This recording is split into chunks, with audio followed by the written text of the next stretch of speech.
Nous avons déjà vu les deux premières parties du livre de l'Apocalypse, le premier chapitre, les choses que Jean a vues, et le deuxième et le troisième chapitre du livre de l'Apocalypse, les choses qui sont, c'est-à-dire l'histoire terrestre de l'Église du Seigneur Jésus-Christ. Comptez du quatrième chapitre jusqu'à la fin du livre complètement, c'est la troisième et la dernière partie du livre, les choses qui doivent arriver après elles. Alors, encore une fois, à partir de ce quatrième chapitre, à partir du premier verset, tout ce qui est mentionné dans ce livre-là, rien n'est encore arrivé parce que ce sont des choses qui doivent arriver après les choses qui sont. Et les choses qui sont, bien sûr, comme nous l'avons vu, c'est l'histoire terrestre de l'Église du Seigneur Jésus-Christ. Alors, vous pouvez bien vous imaginer la noirceur spirituelle qui existera à ce moment-là, puisque tous les anges déchus seront ici sur la planète, tous les démons seront renfermés sur cette terre, et Satan lui-même, en personne, sera sur cette terre. Alors, loin d'être le son joyeux de l'enlèvement des croyants, cette septième trompette, c'est l'accomplissement de ce troisième malheur d'une série de 3 malheurs, alors que Satan lui-même est expulsé sur la planète Terre. En même temps, ce sera l'émergence de l'Antéchrist plutôt comme gouvernement mondial. On sait que cet homme a fait premièrement son apparition lorsqu'il y a eu la confirmation de cette alliance pour une durée de 7 ans. Dès que le premier sceau du livre à 7 sceaux fut brisé, nous voyons encore une fois l'Antéchrist qui, cette fois-là, part à la conquête du monde. Et finalement, ça va lui prendre 3 ans et demi avant de réussir cet exploit-là. Mais au moment où le 7e ange sonnera de la 7e trompette, après que Satan lui-même sera expulsé du ciel, finalement, cet homme réussira dans ses entreprises et deviendra un seul gouvernement, le gouvernement mondial. En même temps, c'est le moment où le faux prophète fera son apparition également. On ne l'a pas vu dans les 3 premières années et demie des 7 années de tribulation, mais soudainement, il fait son apparition et voudra que les gens fassent une image de cet homme qui avait reçu la blessure mortelle dont nous allons parler un peu plus tard au cours de cette étude. Et ce sera très terrible sur cette planète. Donc, encore une fois, lorsque la 7e trompette sonnera, ce n'est pas le son joyeux de l'enlèvement, mais c'est l'accomplissement de ce 3e et dernier malheur d'une série de 3 malheurs. Donc, ça ne peut être le moment où l'Église sera enlevée, puisque ce n'est pas le son qui indique que c'est le moment de l'enlèvement, mais plutôt, comme je viens d'expliquer, le moment de ce 3e malheur.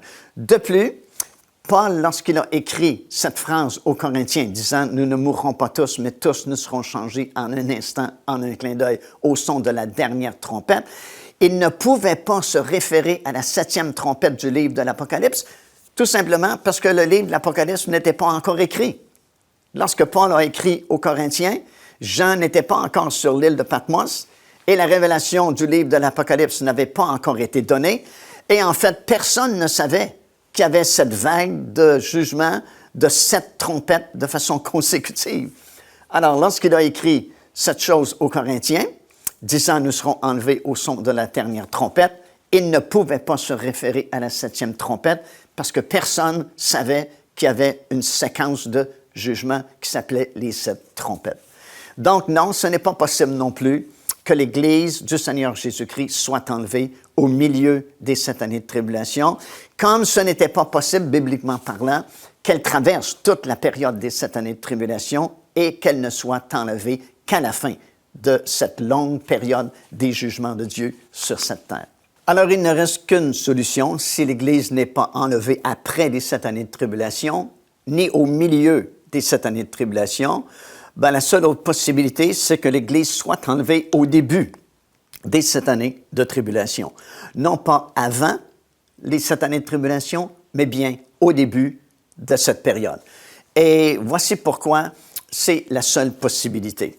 Dans l'épître plutôt de Paul, 2e Thessaloniciens, dans le 2e chapitre, 1er verset et le 3e verset, Paul affirme qu'avant notre réunion avec le Seigneur Jésus-Christ, nous devons voir 2 choses. Premièrement, il faut, dit-il, que l'apostasie soit arrivée. Et deuxièmement, il ajoute, il faut qu'on voit paraître l'homme du péché. L'homme du péché se fait référence à l'Antéchrist. Alors, Paul dit bien qu'avant notre réunion avec le Seigneur Jésus-Christ, nous devons voir paraître l'homme du péché. Et le seul moment où nous verrons paraître cet homme, que la Bible appelle l'Antéchrist, c'est à ce moment-là où il confirmera l'alliance que nous avons mentionnée précédemment dans Daniel chapitre 9 et le verset 27. Il confirmera, je sais que dans certaines versions, c'est écrit « il fera une solide alliance », mais dans le texte original, c'est écrit « il confirmera l'alliance » pour une période de 7 ans. Et c'est uniquement à ce moment-là que l'Antéchrist sera révélé pour que l'Église puisse savoir que c'est vraiment lui. Nous ne pourrons le connaître auparavant et c'est inutile de chercher à identifier, comme plusieurs personnes le font d'ailleurs, qui est l'Antéchrist, parce qu'il ne sera révélé qu'à ce moment-là où il confirmera cette alliance pour une durée de 7 ans.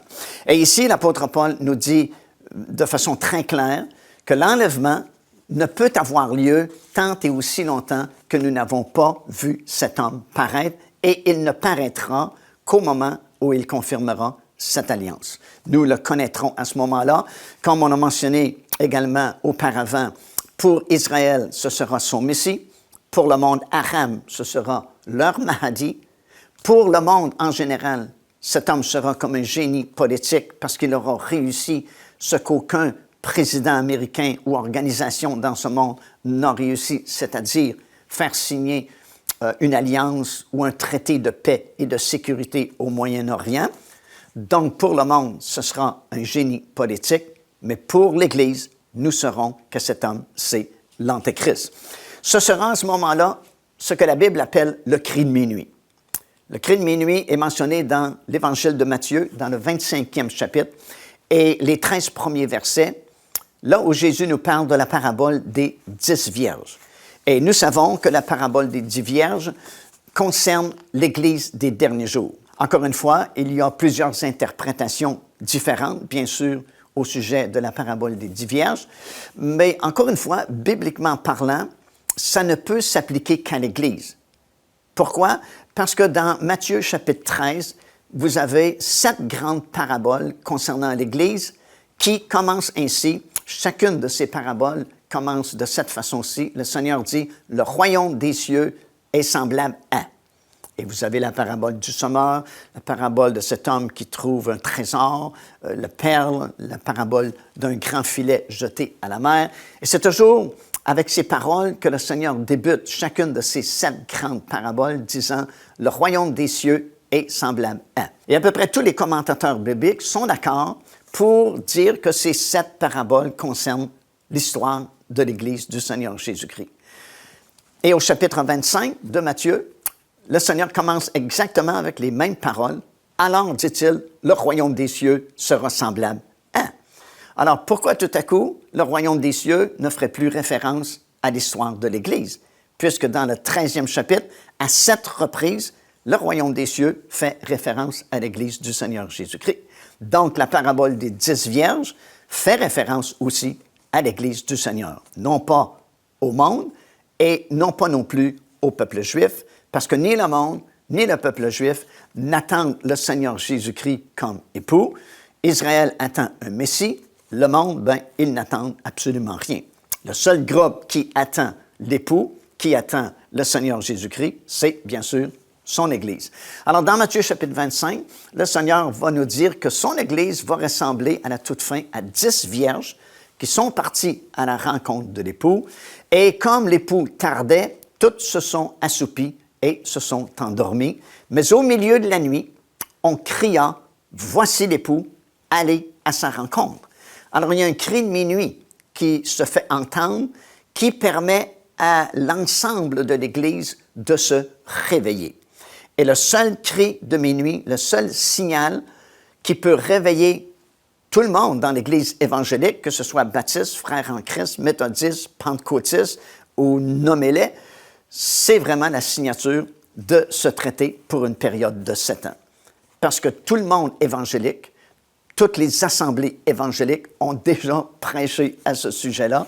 Et encore une fois, peu importe la dénomination à laquelle vous appartenez, un jour ou l'autre, vous avez entendu parler de cet homme qui va confirmer ou signer une alliance pour une période de 7 ans, représentant les 7 années de tribulation de la fin. Alors, lorsque cet homme se pointera au Moyen-Orient et réussira l'impossible, vraiment, réussira à confirmer une alliance de paix et de sécurité pour une période justement de 7 ans, ben tout le monde évangélique entendra les prédicateurs dire « c'est lui, c'est lui, c'est lui, c'est l'Antéchrist qui vient de confirmer et de signer l'alliance qui avait été prophétisée depuis très longtemps dans le livre de Daniel. » Alors à ce moment-là, ce sera le plus grand réveil que vous n'avez jamais vu. Ce ne sera pas le réveil dont on a déjà parlé concernant les derniers jours, réveil d'âmes sauvées, de signes, prodiges et miracles. Vous savez, la pluie et la gloire de Dieu qui doit être manifestée juste avant l'enlèvement de l'Église. Mais ce sera plutôt un réveil de constatation de sa condition spirituelle.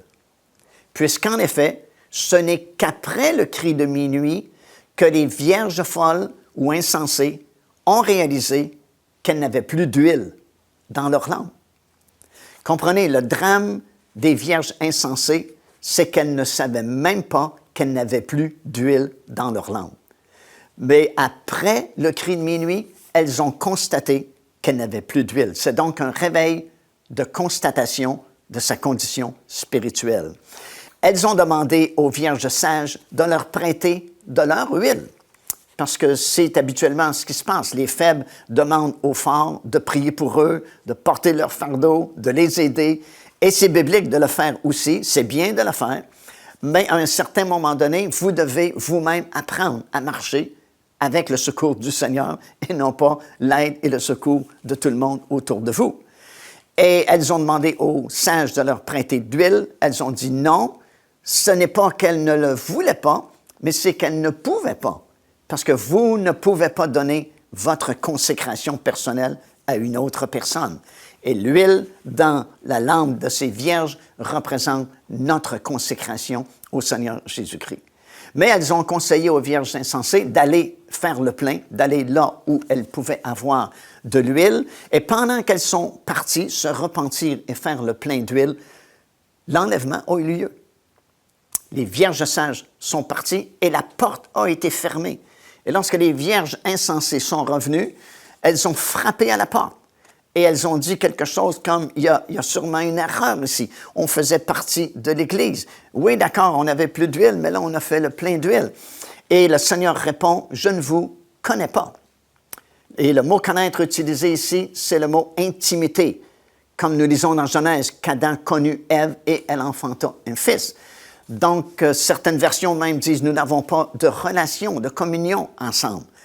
Et ce n'est pas la porte du salut, bien sûr, qui a été fermée, c'est la porte qui donnait accès à l'épouse de Christ, ce groupe-là de croyants qui vient d'être enlevé à ce moment-là. Et ces vierges insensées devront, eux, ou elles plutôt, traverser une partie des 7 années de tribulation, et la plupart devront justement donner leur vie en martyr, et nous les verrons un peu plus tard, leur âme sera sous l'autel dans le ciel là-haut, dans le temple. Deuxièmement, la Bible affirme que nous ne sommes pas destinés à la colère de Dieu. Nous lisons ça dans 1 Thessaloniciens, le 5e chapitre et le verset 9, également dans le 1er chapitre et le verset 10, dans l'Évangile de Luc, chapitre 21, verset 36, dans Jean, chapitre 3, verset 36, Romains, chapitre 1, verset 5 jusqu'à 11, et également dans le 5e chapitre et au verset 9. Tous ces versets-là mentionnent de façon très claire que nous ne sommes pas destinés à la colère de Dieu. Or, déjà, lorsque les premiers sceaux du livre 7 sceaux sont brisés, bien sûr, nous sommes au début des jugements de Dieu, des 7 années de tribulation, et déjà, nous lisons dans ce 6e chapitre du livre de l'Apocalypse et au verset 17, la colère de Dieu est venue. Alors, si déjà au début des 7 années de tribulation, la colère de Dieu est venue, et que la Bible affirme de façon catégorique que nous ne sommes pas destinés à la colère de Dieu, mais plutôt à l'acquisition du salut en notre Seigneur Jésus-Christ, ben, c'est certain que l'Église ne peut être là durant les 7 années de tribulation. Troisièmement, la Bible également affirme que nous, les enfants de Dieu, nous participerons avec lui, le Seigneur, au jugement de ce monde.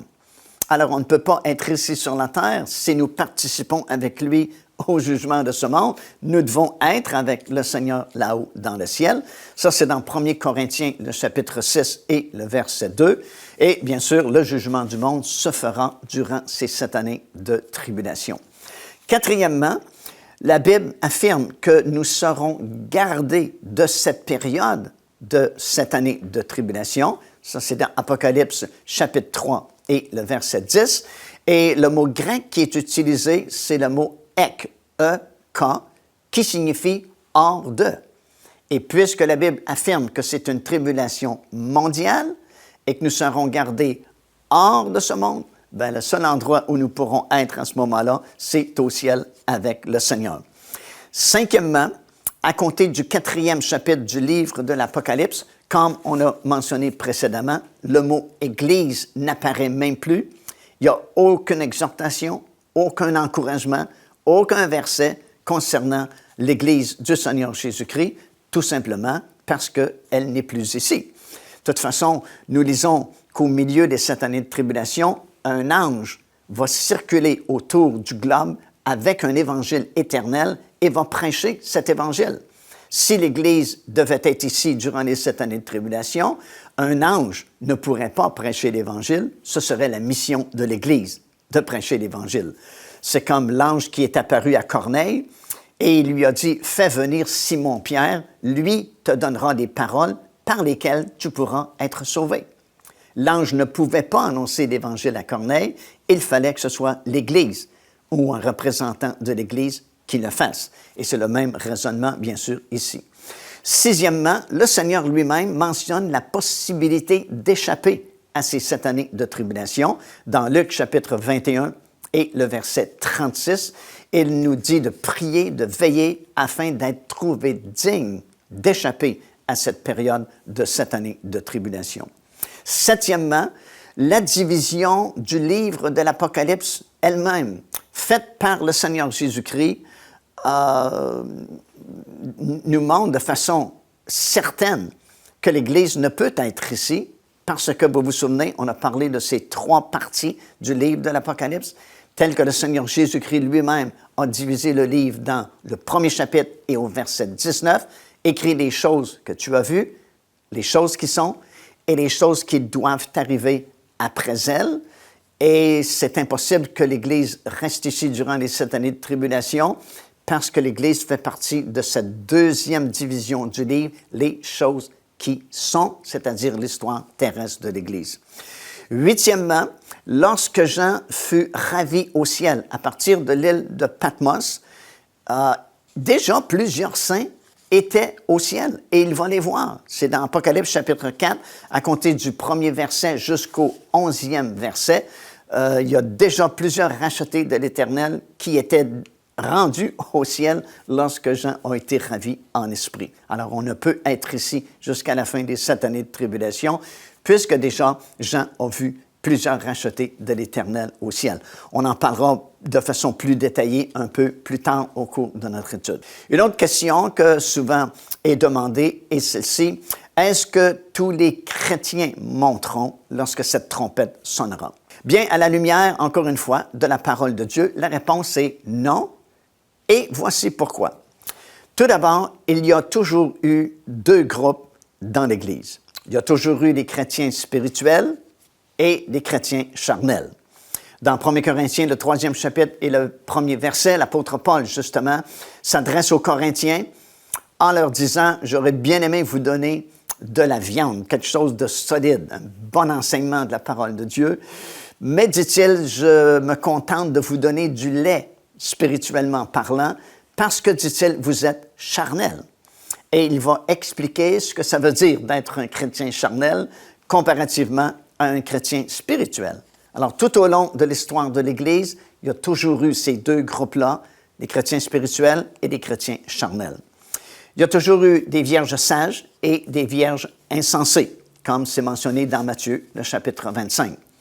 Tout au long de l'histoire de l'Église, il y a toujours eu du bon blé et de l'ivraie, mentionné dans Matthieu, chapitre 13. Il y a également un groupe qui est appelé la reine, qui régnera un jour avec le roi, le Seigneur Jésus-Christ. Et il y a ce groupe-là qu'on appelle les jeunes filles qui accompagnent la reine. Alors, ce ne sont pas les mêmes personnes. Vous avez la reine qui fait son entrée dans le palais royal, dans le psaume 45, suivie de jeunes filles qui l'accompagnent. Également, un certain groupe de chrétiens fait partie de l'épouse de Christ et un autre groupe s'appelle les invités aux noces de l'agneau, comme nous le lisons dans Apocalypse chapitre 19 et au verset 9. Et au moment de l'enlèvement, les chrétiens spirituels seront enlevés, les vierges sages, le bon blé, la reine ou l'épouse seront enlevés, tandis que les autres devront traverser une partie des 7 années de tribulation. Et c'est pourquoi nous lisons dans le livre de l'Apocalypse au sujet de racheter de l'Éternel qui sont sur la terre et racheter de l'Éternel qui sont au ciel. Et c'était difficile à comprendre avant qu'on fasse cette distinction-là entre les deux groupes, parce que souvent les gens disaient, voyez, on parle de saints, on parle de rachetés qui sont ici sur la terre et qui souffriront durant ces 7 années de tribulation, tandis que d'autres rachetés de l'Éternel, d'autres saints sont au ciel. Comment une telle chose est-elle possible? Ben, parce qu'il y a eu toujours ces deux groupes dans l'Église. Il y a toujours eu les vierges sages, les vierges insensées, chrétiens spirituels, chrétiens charnels, le bon blé, l'ivraie, ceux qui sont appelés à être dans ce groupe-là, que la Bible appelle la reine, d'autres qui sont appelés dans ce groupe-là, appelés les jeunes filles qui accompagnent la reine, ou l'épouse, ou les invités. Alors, c'est deux groupes différents qui ont toujours existé tout au long de l'histoire terrestre de l'Église et qui est de plus en plus facile à discerner puisque nous sommes rendus à la fin de la saison. L'enlèvement est pour bientôt. Et c'est comme dans l'agriculture ou dans le naturel, lorsque c'est le temps de la moisson, ben, tout est plus évident, tout est plus grand, tout est mûr. Et c'est pourquoi aujourd'hui, c'est beaucoup plus simple, beaucoup plus facile à discerner entre ces deux groupes-là. Chrétiens spirituels, chrétiens charnels, la reine, les jeunes filles, l'épouse et les invités. Alors non, ce ne sont pas tous les chrétiens qui monteront lorsque cette trompette va sonner. Et c'est pourquoi nous avons plusieurs exhortations dans la parole de Dieu qui nous demandent à nous préparer. L'épouse de Christ qui est enlevée, la Bible dit, elle s'est préparée. Il y a donc une préparation qui est nécessaire et nous en parlerons un peu plus loin au cours de notre étude. Mais déjà, le fait que la Bible affirme que ceux qui sont enlevés se sont préparés, ben, ça signifie que c'est pas tout le monde, évidemment, qui participeront à l'enlèvement, parce que, encore une fois, c'est évident que certaines personnes ne croient même pas à un enlèvement, alors ils sont loin de se préparer pour ce moment exceptionnel, alors que la trompette sonnera. C'est pourquoi dans Matthieu, le chapitre 25, encore une fois, ce ne sont que les vierges sages qui ont été enlevées, parce qu'il y avait ces deux groupes, justement, dans l'Église, les vierges sages et puis les vierges insensées. Et les vierges sages représentent, bien sûr, cette partie de l'Église qui s'était préparée et, conséquemment, ont été enlevées. Les vierges sages, les chrétiens spirituels, le bon blé, la reine, considérée comme l'épouse de Christ du Nouveau Testament, ce sont les prémices de la moisson, ou les premiers-nés, comme nous le lisons dans l'Épître aux Hébreux, dans le 12e chapitre et le verset 23. Dans certaines versions, par exemple, il est bien écrit « l'Assemblée générale et l'Assemblée des premiers-nés dont les noms sont inscrits dans les cieux ». Alors, vous avez ces deux groupes, encore une fois, qui sont mentionnés ici. L'Assemblée générale, ce sont tous ceux qui assistent aux réunions le dimanche matin ou lorsqu'il y a une réunion. C'est l'Assemblée générale. Mais au sein de l'Assemblée générale, la Bible parle de l'Assemblée des premiers-nés ou des prémices dont les noms sont inscrits dans les cieux. Et ces gens-là, ce sont les prémices, les premiers-nés ou l'Assemblée des premiers-nés qui forment ou formera l'épouse de Christ. Et lorsque la trompette sonnera, ce sont ces premiers-nés-là ou ces prémices-là qui seront enlevés. L'épouse de Christ est composée de plusieurs saints de l'Ancien Testament, plusieurs saints du Nouveau Testament et plusieurs saints de la dernière génération en Israël. Plusieurs saints de l'Ancien Testament qui sont déjà ressuscités. Nous lisons dans Matthieu chapitre 27, versets 52 et verset 53, qu'après la résurrection du Seigneur Jésus-Christ, plusieurs saints de l'Ancien Testament ont été ressuscités et ils ont même apparu aux gens dans la ville de Jérusalem. Et souvent, on se demande pourquoi n'est-il pas écrit que tous les saints de l'Ancien Testament furent ressuscités, mais seulement plusieurs saints de l'Ancien Testament ont été ressuscités après la résurrection de Christ.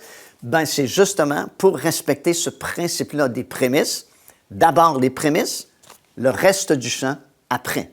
Alors, tous ceux dans l'Ancien Testament qui faisaient partie des prémices de la première moisson ont été ressuscités après la résurrection du Seigneur Jésus-Christ, et les autres saints de l'Ancien Testament qui faisaient partie du reste du chant, ben, seront ressuscités plus tard, comme nous le verrons dans le livre de l'Apocalypse. Nous avons déjà vu les deux premières parties du livre de l'Apocalypse, le premier chapitre, les choses que Jean a vues, et le deuxième et le troisième chapitre du livre de l'Apocalypse, les choses qui sont, c'est-à-dire l'histoire terrestre de l'Église du Seigneur Jésus-Christ.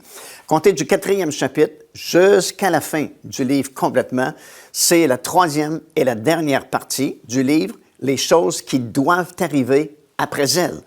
Alors encore une fois, à partir de ce quatrième chapitre, à partir du premier verset, tout ce qui est mentionné dans ce livre-là, rien n'est encore arrivé, parce que ce sont des choses qui doivent arriver après les choses qui sont. Et les choses qui sont, bien sûr, comme nous l'avons vu, c'est l'histoire terrestre de l'Église.